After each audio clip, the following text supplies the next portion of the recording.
Halo saudara, kita berjumpa lagi dalam program Kuasa Kebenaran Channel. Saudara, kalau minggu lalu kita telah mendengar pertanyaan, ya, di mana dalam Wahyu 2:10 Yesus melalui Rasul Yohanes mengatakan setia sampai mati. Saudara, inilah akan kita bahas pada saat ini. Dan sebelum kita membahasnya, mari kita berdoa. Bapa kami di surga, terima kasih Bapak, kami berjumpa lagi dalam program Kuasa Kebenaran Channel.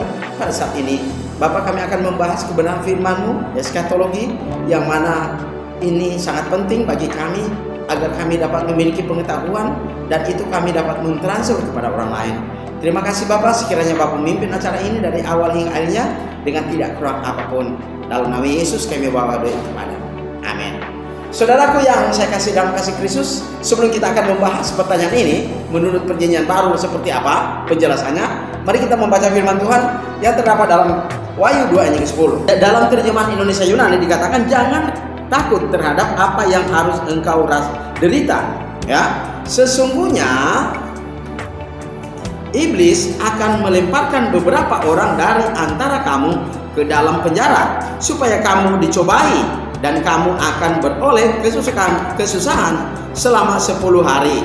Hendaklah engkau setia sampai mati, dan aku akan mengaruniakan kepadamu mahkota kehidupan.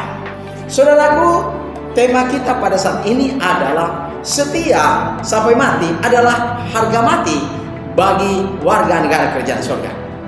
Saudara, tujuannya kita akan bahas ini adalah memberikan motivasi bagi kita bahwa setiap orang yang menjadi warga negara kerajaan Allah itu udah pasti dia harus menderita.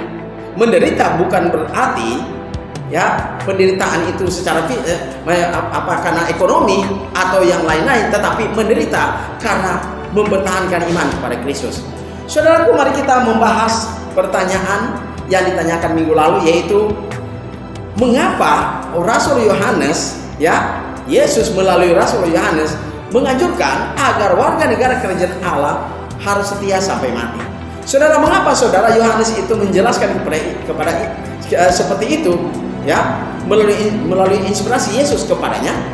Pertama saudara, karena dalam 1 Tesalonika pasal 3 ayat 3 saudara, sudah ditentukan bahwa setiap warga negara kerajaan Allah itu ditentukan harus terkena aniaya atau penderitaan. Jadi saudara, suka atau tidak suka, ketika kita menjadi warga negara kerajaan Allah, udah ditentukan bahwa kita harus menderita. Itu 1 Tesalonika 3:3. Kedua saudara, di dalam Wahyu 2 ayat 10, ya, ini ditegaskan oleh Rasul Yohanes bahwa setiap orang yang menjadi warga negara kerajaan Allah harus menderita. Itulah sebabnya dia harus setia sampai mati. Kenapa harus setia sampai mati? Karena bisa saja penderitaan, tekanan akibat menjadi orang Kristen itu bisa murtad.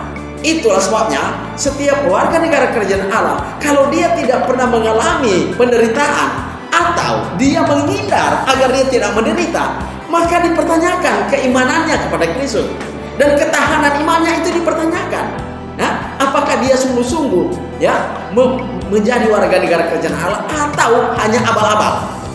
Dan itu saudara, kalau kita membaca mulai dari kitab Matius, Markus, Lukas, Yohanes sampai kitab Wahyu, itu syarat dengan penderitaan menjadi warga negara kerajaan Allah. Itulah sebabnya yang setia, kata setia itu pistos dalam bahasa Yunani-nya.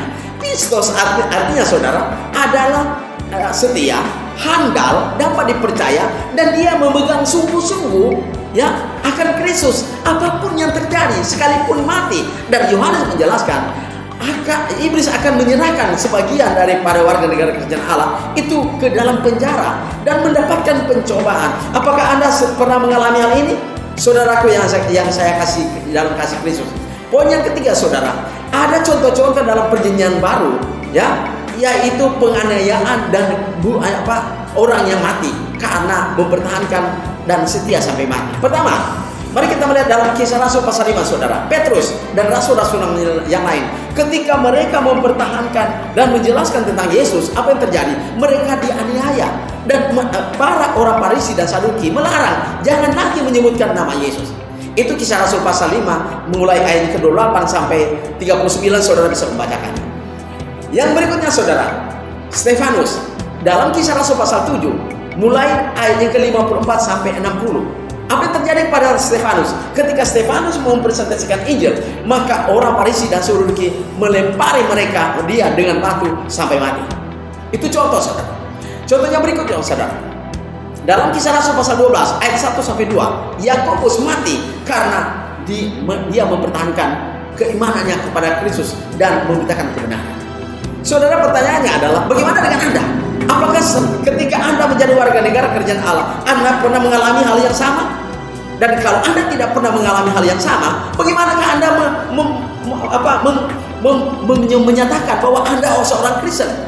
Ya, penganiayaan aja Anda takut, sedangkan Anda memberitakan Injil pun takut. Bagaimana Anda mau setia sampai mati? Apa yang terjadi? Jawabannya adalah karena Anda tidak mengerti setia itu seperti apa. Dan mengapa setia itu harus Anda pertahankan? Karena mengerti menjadi warga negara kerajaan Allah. Saudara, ini adalah motivasi bagi kita. Berikutnya, saudara, dalam 2 Timotius pasal 3 ayat ke-12 dikatakan oleh Paulus kepada Timotius bahwa setiap warga negara kerajaan Allah beribadah kepada Allah, dia harus mengalami banyak tantangan, banyak penderitaan. Saudara yang saya kasih dalam kasih Kristus, apakah Anda mengalaminya?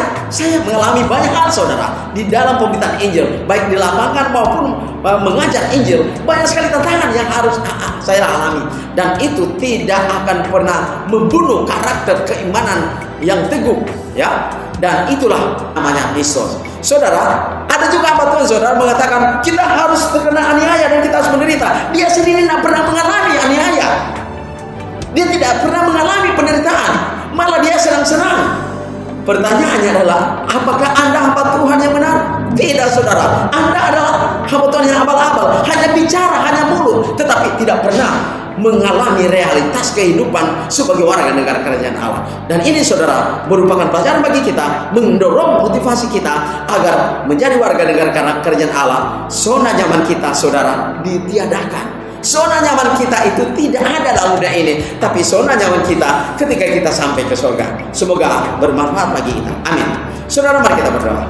Terima kasih Bapa, kami telah mendengarkan sabda firman, memberikan motivasi, dorongan bagi kami bahwa kami harus kuat di dalam iman kepadamu sampai Yesus datang pada kali yang kedua, atau kami mati sampai kami meninggalkan dunia ini, setia sampai mati, maka mahkota kehidupan akan kami terima. Terima kasih Bapa di surga.